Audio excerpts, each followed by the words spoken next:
Hello, ladies and gentlemen, and welcome to The Hanged Man in the Moon. If this is your first time here, welcome. Thank you for coming. I'm pleased to meet you. If you've been here before, thank you for returning. I'm truly honored. Friends, if you are a returning visitor, you may know that this is part of a short series that I'm doing on playing cards, yeah?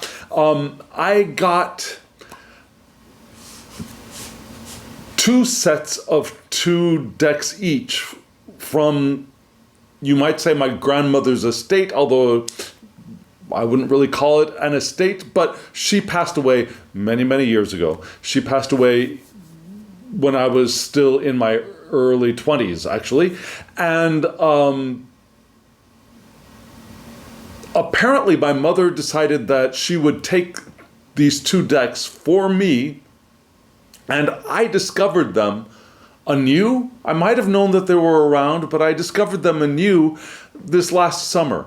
And I had already received a very interestingly redone antique playing card deck called Portraits de Paris from Artisan Tarot, and seeing that on my shelf and seeing these cards from my grandmother made me think, I guess I've got to do it. I've got to break down my resistance to reading playing cards. And so I'm on my journey of learning to read playing cards, and it's more interesting and useful than I thought it would be, honestly. I've seen some readings that I've done, even in these early stages of learning the cards, that were disturbingly accurate, if you might say. So here we are, yeah? So this is the 3rd video. The last video we looked at the suit of clubs, which is the order that I have been studying these suits, yeah? I don't know why.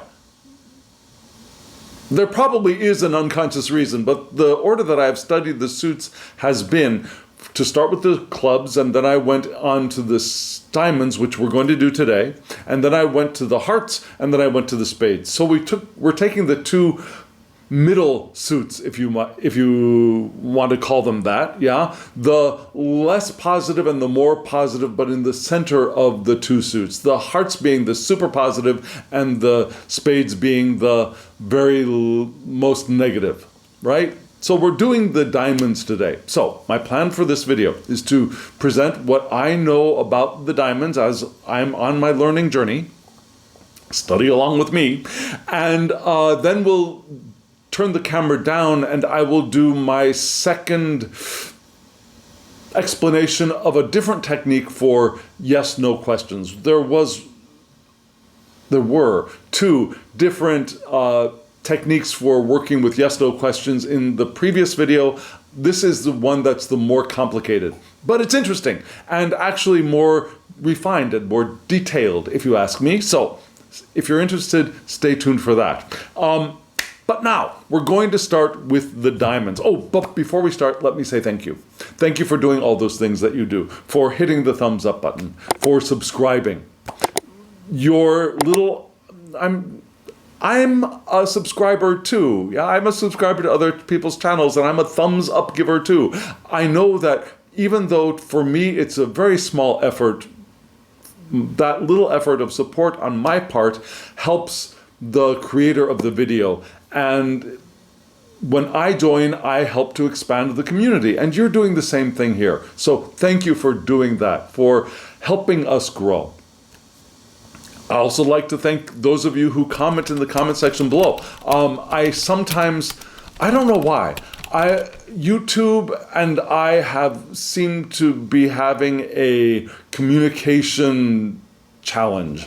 I'm not getting notifications of when there are comments on my videos, as I thought I usually do recently. So I just discovered there was a comment from like 2 weeks ago that I never saw a notification about. So if I don't respond to your comment immediately, please forgive me. YouTube and I should probably go into couples counseling. Okay, so but still, thank you for commenting below. Here we are. Yes, the suit of diamonds. And my tendency or my proclivity is to start with the aces and then work my way down through the numbers and then go into the courts.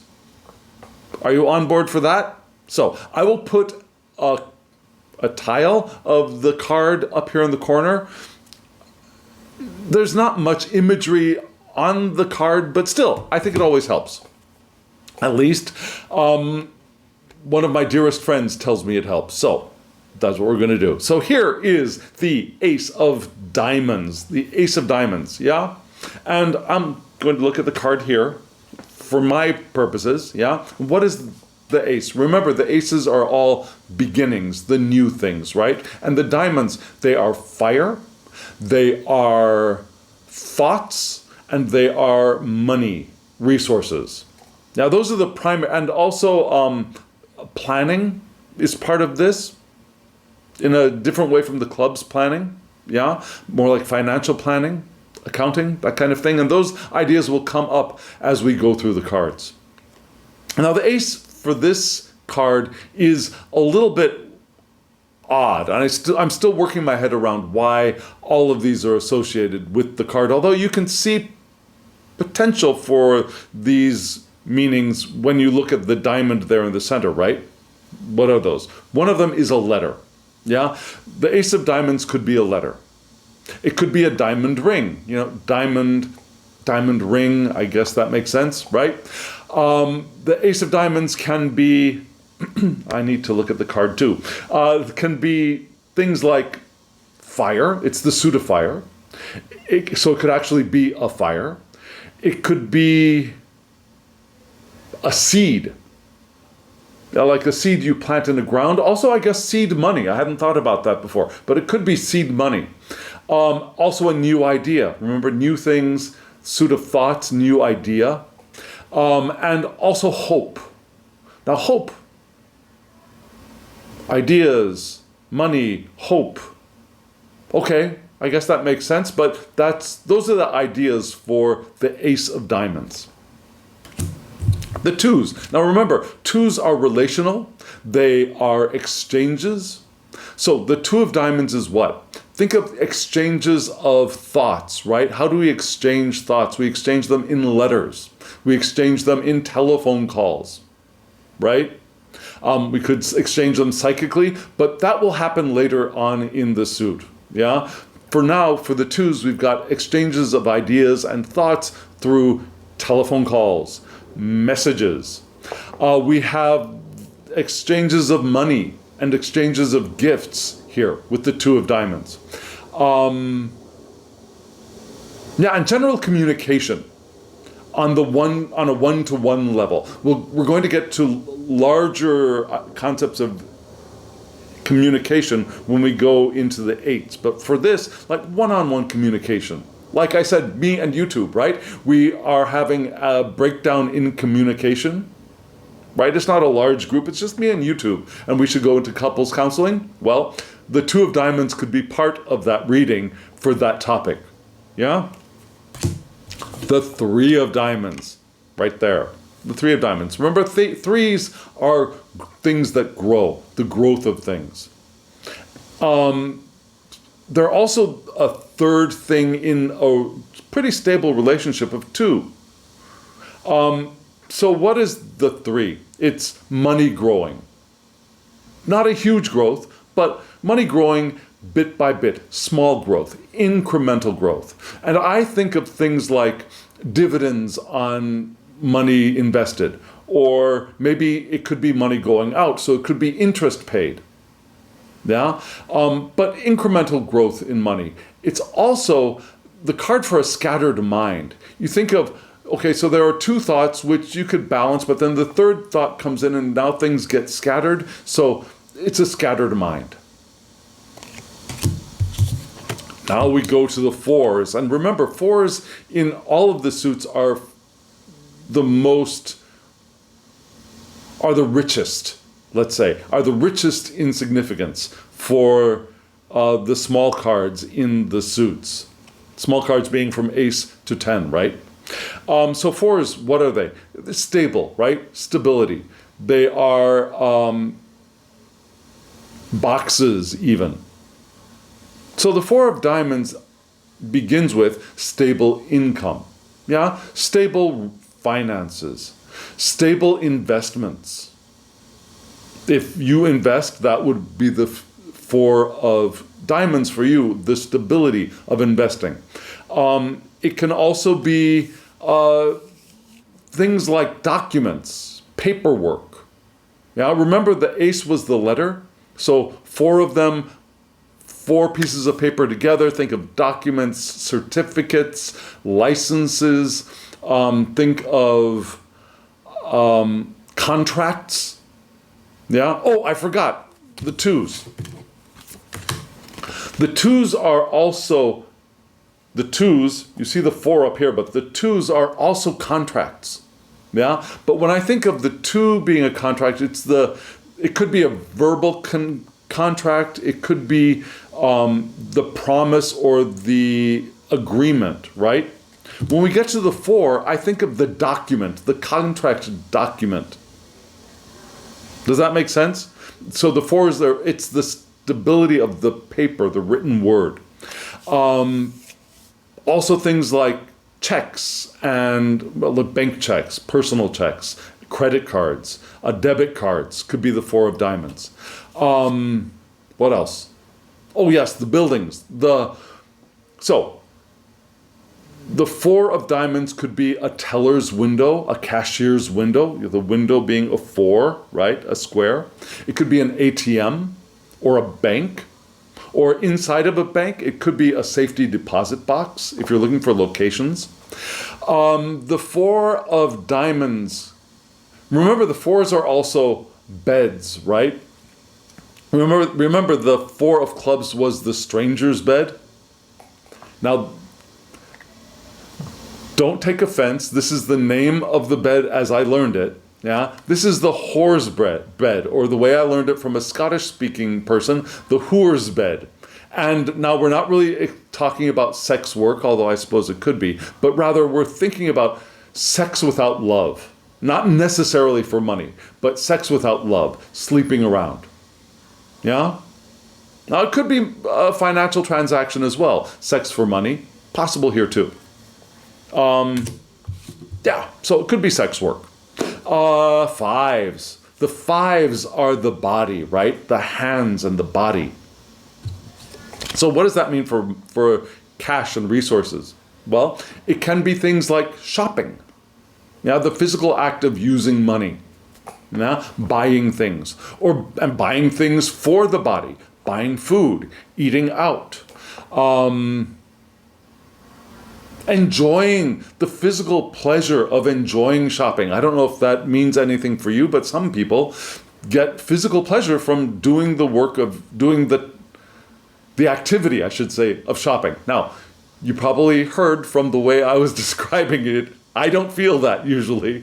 I don't get that same physical pleasure that some people get from shopping. For me, it's draining and tiring, especially if I have to go out and go into a mall or any place where there are a lot of items for sale, I get overwhelmed very quickly, visually fatigued, mentally fatigued. But even on online shopping, if I don't know exactly what I want and I know where to go and I know how to get it quickly, I get tired online shopping as well. So that's me. So that's the Five of Diamonds for me would not be the physical enjoyment of shopping, but maybe it is for you. Let me know in the comments below. Do you enjoy shopping? Does it stimulate you? Does it give you feelings of power or even sensual pleasure? If it does, let us know in the comments below. Okay. Sixes. Now sixes, remember, sixes are paths. You see the two lines, they look like they form a path. They're a journey. So what does that mean for money? Well, the Six of Diamonds can be the path to financial success. Yeah? The path to good investments. It could be actually investing, making investments. It could be the path to meet your financial goals. There's also the idea of distance in the six of diamonds, and I haven't quite worked that out in my head yet. Why is it distance? It's fire, the path of fire, the path of thought gives distance. I'm not quite sure yet, but so distance is part of the six of diamonds, as well as your car. Isn't that interesting? The car is associated with the six of diamonds as well. I haven't quite worked that one out yet. But yeah, so there are a couple of things in the diamond suit that haven't quite landed yet for me, but I'm sure they will. If you've got any ideas how this six of diamonds could relate to a car and to distance, let us know in the comments below. What associations do you see? Help me out here. Please. Number 7. Here's the 7. Sevens, remember, they are trouble. They're problems, right? In all of the suits. They're also religion, faith, mysticism, and they're also magic. Yeah? All of those things are associated with the sevens. So, 7 of diamonds, money, trouble, financial problems, right? Problems with investments, problems with income, a loss of money, yeah, reduced profits can all be part of the 7 of diamonds. What else? Being broke, yeah, having lost all your money could also be part of the 7 of diamonds. Now, when we get into the more mystical side of the sevens, the magical side, psychism was the word I learned for this card. And what does that mean? Well, it means things like ESP, psychic abilities. It can also be things like astrology and horoscopes. It can also, remember, this is the mind of mysticism, right? So, like I said, ESP, psychism, astrology, horoscopes, the mind of mysticism. Also things like cartomancy, I think, would fall into this. Mediumship would fall into the 7 of diamonds as well. Does that make sense? Okay, so here we are with the 8s. Now 8s, they are groups of things. They are communication and thoughts. So thoughts about thinking, talking about thinking, so communicating your thoughts. But first, let's focus on the money part. Yeah, so it's thoughts and discussions about money. Thoughts and discussions about investments, about financial plans. And remember, planning is also part of the 8s, yeah? So there's also the idea of planning money, right? So what does that mean? Budgeting, budgets, accounting, those physical acts of planning the money for yourself or for your company or for your business or for your project, yeah? Budgeting and accounting is part of the 8s. I would think also things that are groups of people coming together to discuss money. For example, board meetings, yeah? Board meetings for shareholders. It's not actually the work of the company, it's the discussion about money and the finances and the annual or quarterly reports of the money, right? So those kinds of meetings would be part of it. It could be on a grand scale of a corporation or a company, but it could be your family sitting down and talking about the finances too. Does that make sense? What else do we have? Oh yes, communication. The 8s are very interestingly also the tools we use in the digital age for communication. Things like your computer, the thing you're watching this video on, your phone, your smartphone, yeah? It could also be a tablet or a laptop, of course, right? Also, social media is part of the 8 of diamonds. Facebook, Instagram, TikTok, or what are they calling it now? X, right? Those kinds of things are all part of the 8 of diamonds. Okay, here we are with the 9s. Yeah, the 9 of diamonds. Now, the nine of diamonds is not as good as the nine of hearts, which we'll get to in the next video, but it is a really, really good card. It's a card of change, but there are also some traces of other systems, I think, that have leaked into this card, which I'm okay with, I'm cool with, yeah? So for example, what are those? You know how the nine of pentacles or coins or whatever you want to call them from Tarot, especially if you think of the Smith-Waite deck of Tarot, where there's the nine of pentacles, the woman in her beautiful gown, in her beautiful garden with her beautiful hawk on her finger and her grapes growing on her vine, and she's all decked out and she's enjoying life. Creature comforts. Creature comforts is part of this card as well.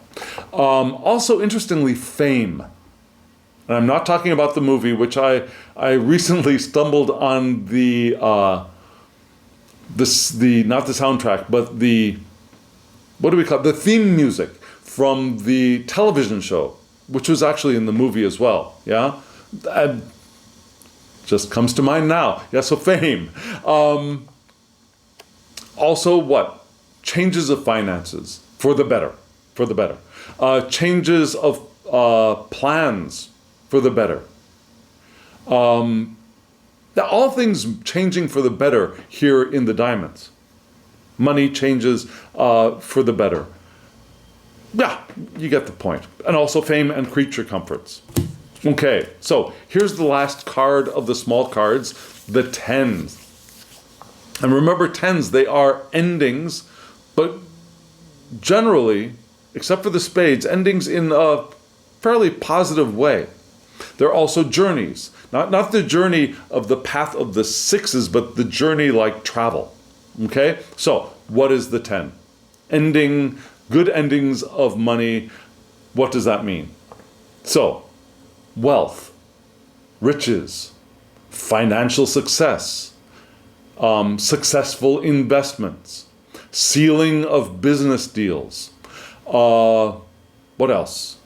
Financial independence are all part of the 10 of diamonds. Yeah, the good of money, things developed in money. Did I say sealing a business deal was part of the 10s as well? It is part of the 10s as well, 10 of diamonds. Financial success. Now, remember, the 10s are, the diamonds are fire, right? So, journey, travel, plus fire means travel by fire. And the person who taught me, or the person I learned from, I should say, says, well, cannot figure that one out. What would travel by fire be?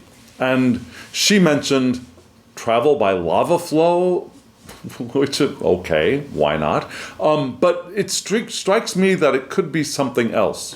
Yeah, it could be things like travel by fire means to me something like rockets. Yeah, space travel.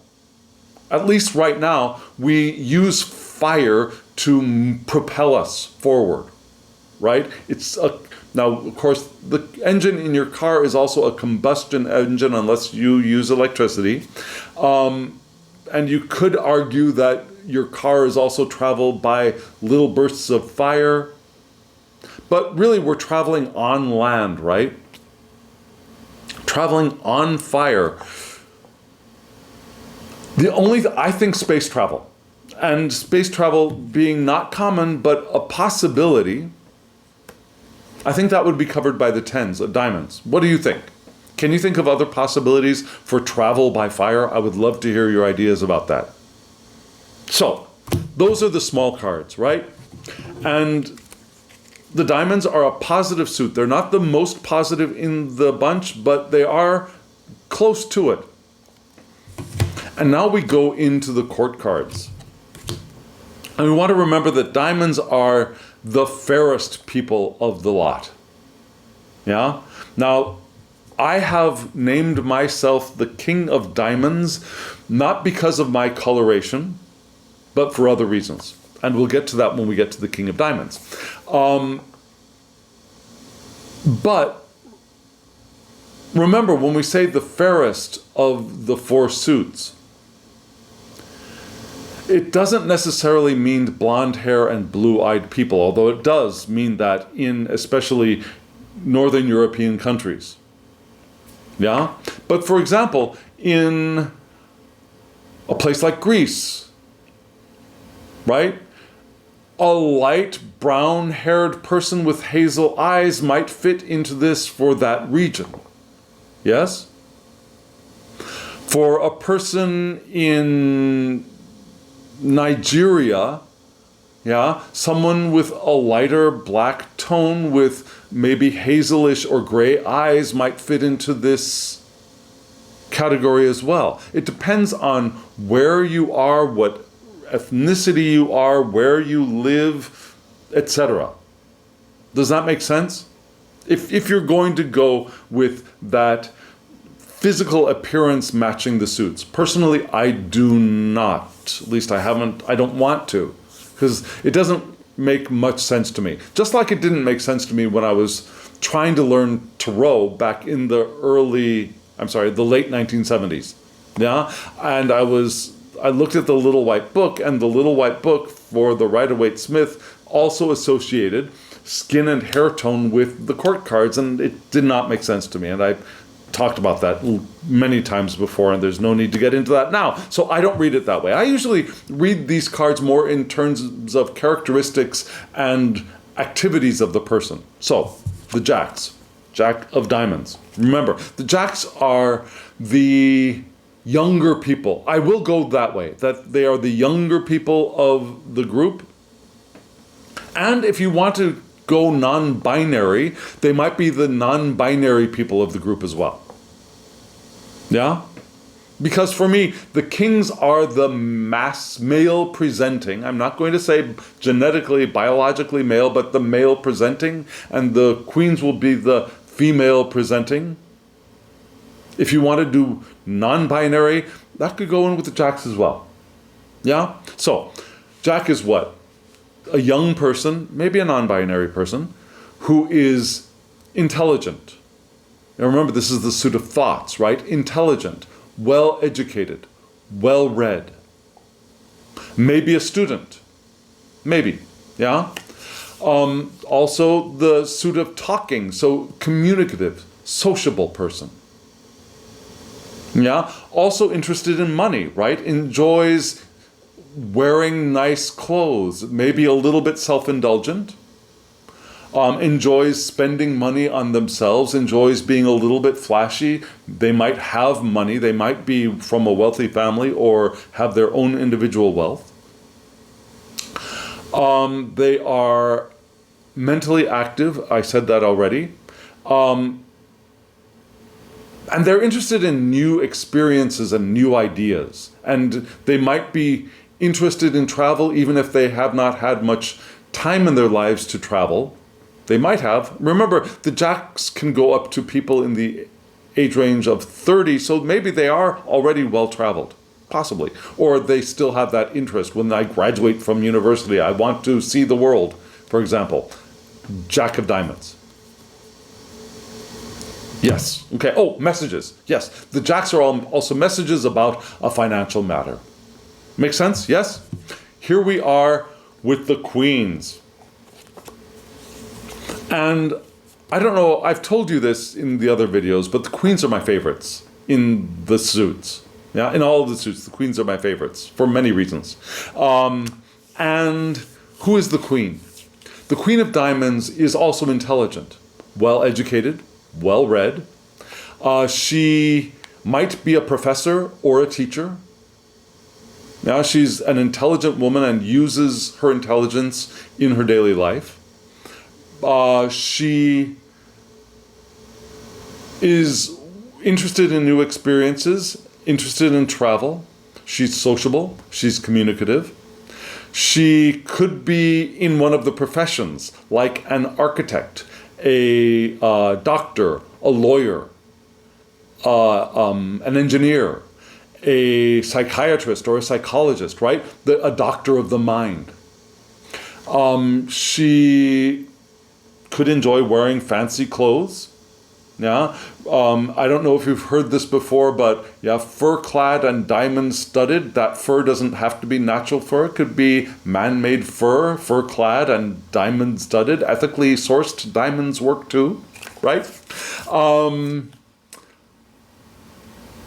And queens are the truth, which is actually the reason I like the primary reason, not the only reason, but the primary reason I like the queens is because the queens give us the truth. And so what kind of truth does she give us? She gives us the truth about financial matters. The truth of, she could also, I think, and I did not learn this, but it just strikes me now, she could be the one who gives us the truth about our minds, right? Truth about our communication. The truth about, is that thought true? Is what you're thinking true? Does that make sense? Yeah, which would tie into things like being a psychologist or a psychiatrist, right? The one who could delve in and discover the truth about thoughts. Okay, so the queens. Love the queens. Kings. Here's the king. And this is what I have decided as my significator card, even though this face does not look like the fairest in the lot, right?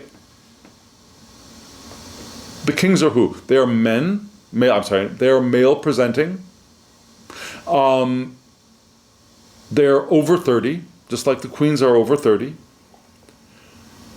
They're intelligent, they're well educated, well read. They could be, just like the queens, they could be a professor or a teacher. One reason that I've chosen this card for me is because it matches my profession. Yeah, I work at a university. I teach English. I teach Tarot outside of university. I teach meditation. I teach library skills. Yeah, I work in a library, also a kind of thought-related profession, right? And I imagine publishing would be somewhere here in the diamond suit as well, which I hadn't come up to yet, but it could be. Maybe like the 8 of diamonds could be the card for publishing. Maybe? Does that make sense to you? Groups, working on thoughts, right? Anyways, I'll get back to the king. Well learned, enjoys travel, enjoys new experiences. Could be in, again, one of the professions. Doctor, lawyer, architect, engineer, psychiatrist, psychologist. And the kings also have the power, right? What kind of power? The power to buy things, the power to pay for things, the power of money. And maybe even money as influence, right? Okay, yeah, so those are the diamonds. If you have any questions, if you have any comments, if you'd like to share your own perspective on any or all of the cards, let us know in the comments below. If you want me to give you more information about any of this suit, let me know in the comments below. If you want to argue with me, let me know in the comments below. I'd love to hear from you. Okay, friends, now what are we going to do? We're going to turn the camera down, and I'm going to show you my new favorite way to tackle yes-no questions with playing cards. Are you all ready, friends? Are you all set for the shift? Here we go. Let's move down camera.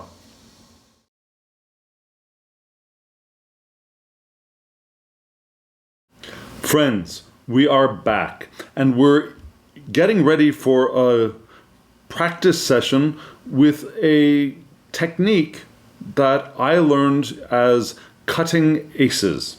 Cutting aces. Now, this technique was introduced to me by a woman from Scotland, who I've mentioned on my first video on playing cards. Her YouTube channel is The Queen of Diamonds, and she says that she got this technique from a book, and actually a practitioner, called Charles Porterfield. And the book that she refers to is A Deck of Spells, Hoodoo Playing Card Magic in Rootwork and Conjure. I don't have that book.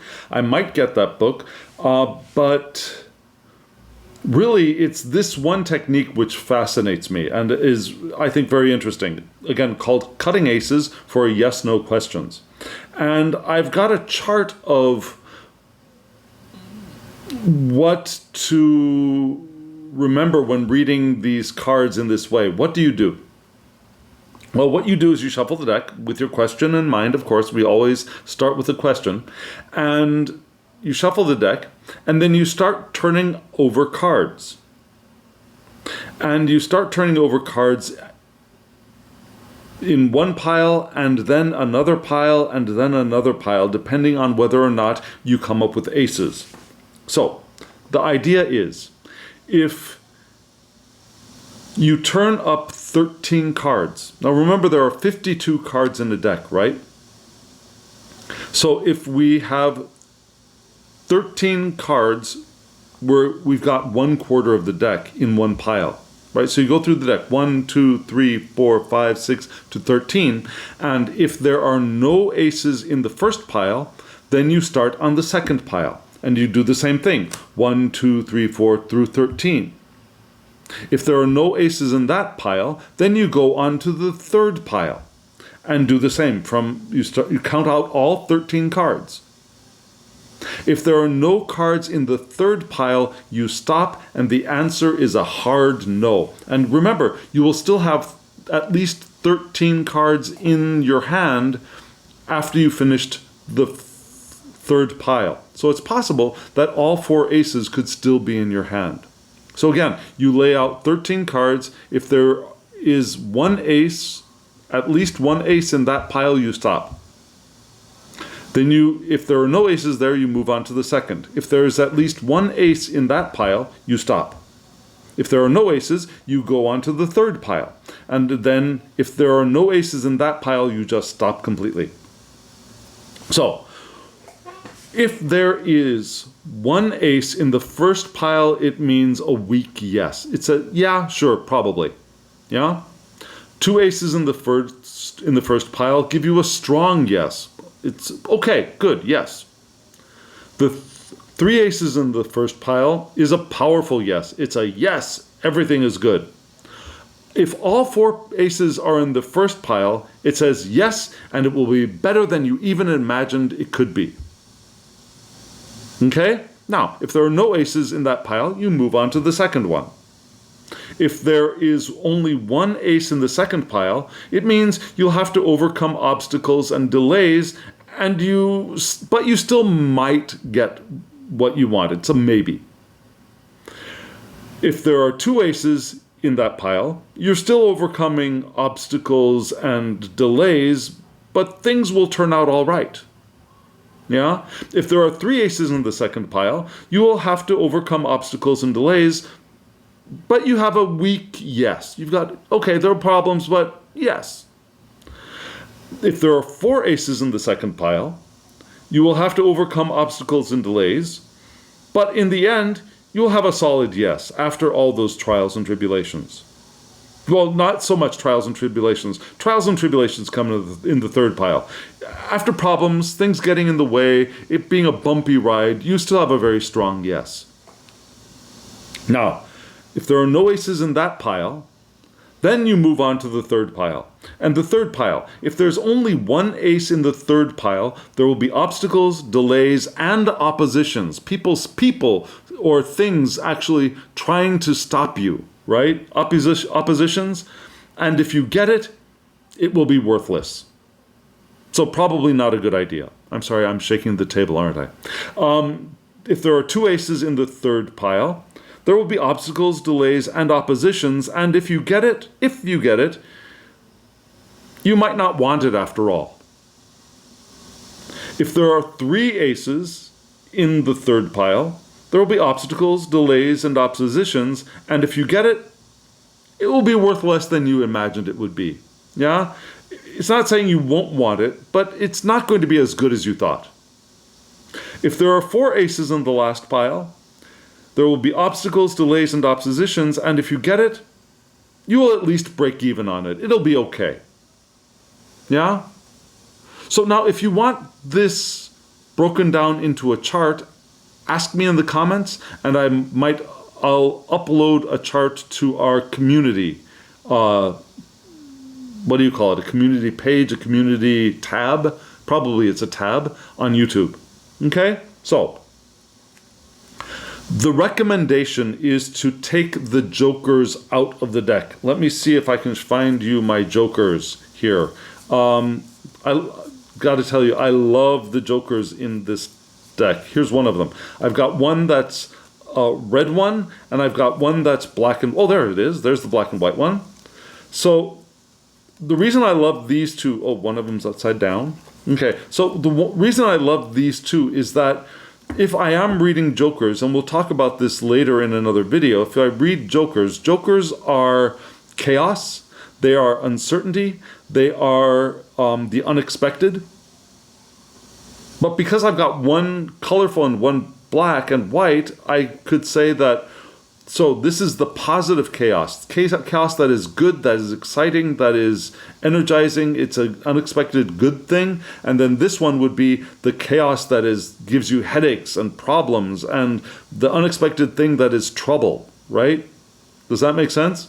So that's why I like this deck with these two, the colorful and the uncolored jokers. Now, the recommendation is to take those jokers out of the deck. But I want to use the joker in the deck because, frankly, when I'm pulling out a deck, I don't want to have to mess with it just to do a reading. Yeah, if I have to, for example, tarot, if I have to separate out the majors from my deck, or if I have to break them down into the suits before I do a reading, I'd rather just use a different deck.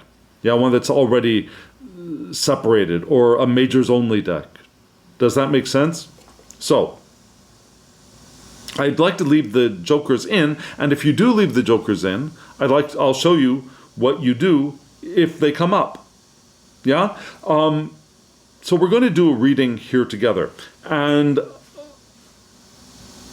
what I'll do is I'll lay out the first cards, the first pile, and we'll find the answer to that reading.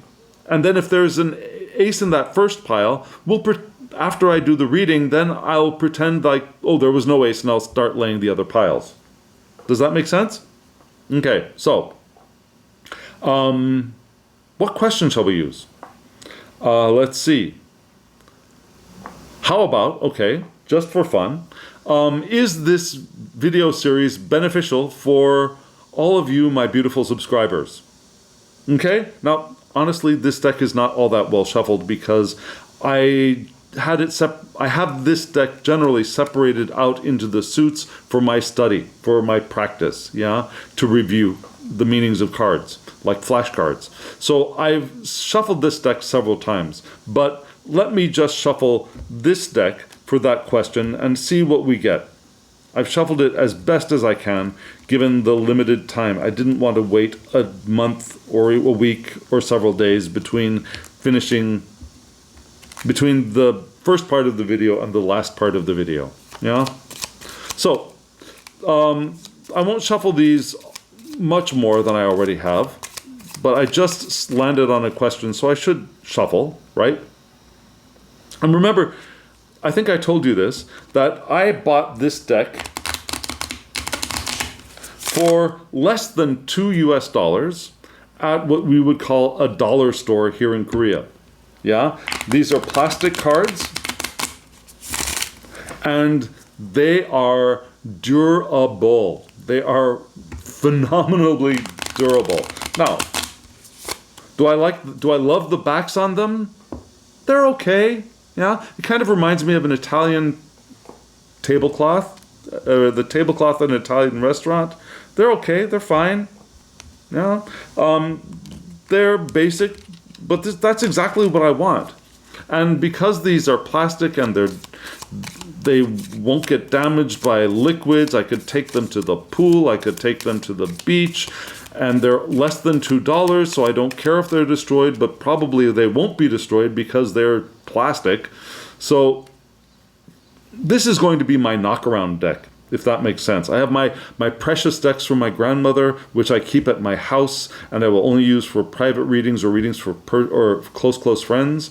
I have the deck from Artisan Tarot, which is much more durable, but I don't want to carry it around in my backpack because it's so beautiful. I want to preserve it, even though the cardstock is just phenomenal, and it is sturdy. Still, comparatively, this plastic deck is much more sturdy, and I can replace it easily, and so that's why this is my carry-around deck. Okay, so the question, do a couple more shuffles with this deck, and we're asking, is this video series beneficial for you, my beautiful, beautiful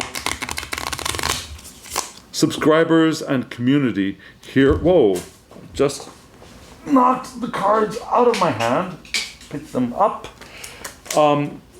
Beautiful, beautiful community here on YouTube. Okay, let's call that one and done. Okay, so here we go. First pile, right? This is what I'm doing. Are these videos on playing cards beneficial for you, my lovely YouTube subscribers and community? Here we go. 1, 2, 3, 4. Joker. Now, Joker comes up. What do? You just set it aside. 1, 2, 3, 4. So we're still at 4, right? 5, 6, 7, 8. Oh no. 9. Okay, 9, 10, 11, 12, 13. So we had one ace. So according to this brief reading, what I'm getting is that we have a weak yes. Yes, it's beneficial. It's not strong, it's not powerful, it's better than I would imagine, but still it's a yes. So generally we would just stop here, right? But let's pretend like that ace never came up. Okay, so let's pretend. So I finished this pile and pretend there was no ace in there. So I start the next pile. 1, 2, 3, 4, 5. Oh, 1, 6, 7, 8, 9. Joker, take it away. 9, 10, 11, 12, 13. Okay, one ace. So, if there were no aces here, and we had only one here, what would we get? Well, you'd need to overcome obstacles and delays, but still, you would only have a maybe. Yeah? So, if there had been no aces here, and this were the first one, I would be saying that, I've only got a maybe, and I've got obstacles in my way, so I'm not really sure I would want to continue with this series if this had been the first ace. Yeah?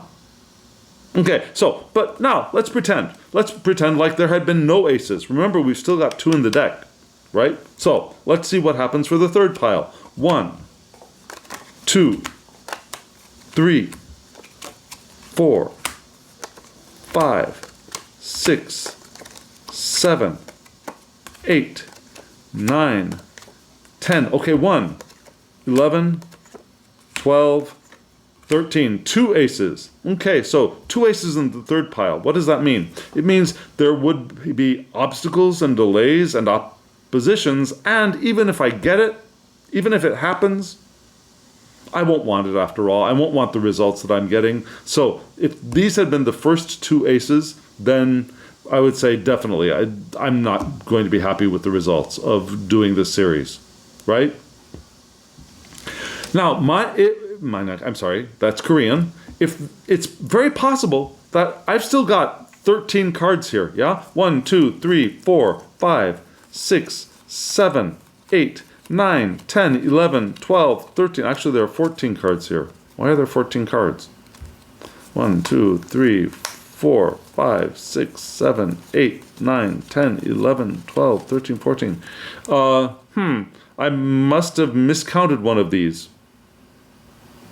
Okay, so maybe I miscounted, but It is possible that 4 aces could be gathered in this group of 4, which means definitely the answer is no, everything will end in disaster if you try it. So that would have been the strongest no possible. Now you may be asking yourself, well, does it matter? Does it matter that this is an ace of clubs and not an ace of hearts, right? For this method, the way that I learned it, the suits don't matter. You're just looking for where the aces land. And again, even if there's just one ace in the first pile, you stop. You don't have to lay them out you're not supposed to lay them out until you see all 4 aces. Yeah? If there's an ace in this pile, you take that as your response and you go with it. Again, 1 ace here is a weak yes, 2 aces would have been a strong yes, 3 aces would have been a powerful yes, and the 4 aces would be yes, and it's going to be better than you ever thought possible. Does that make sense?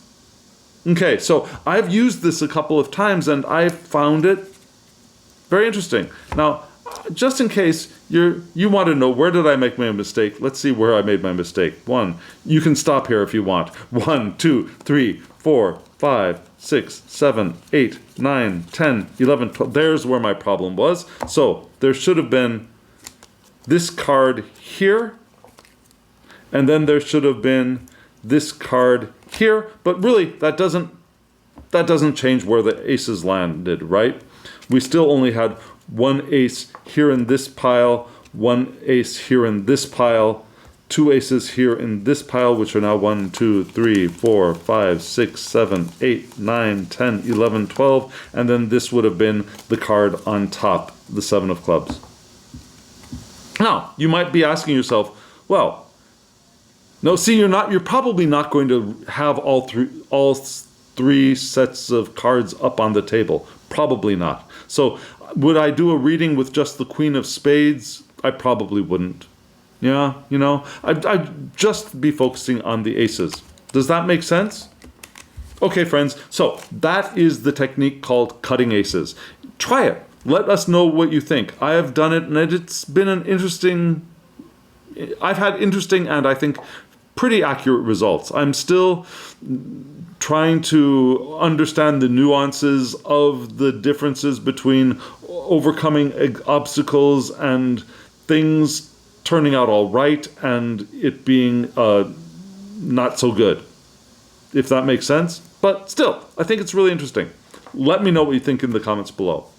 And if you want a reading from me, my online shop is available to you. There will be a QR code and a web address if you want to go check that out.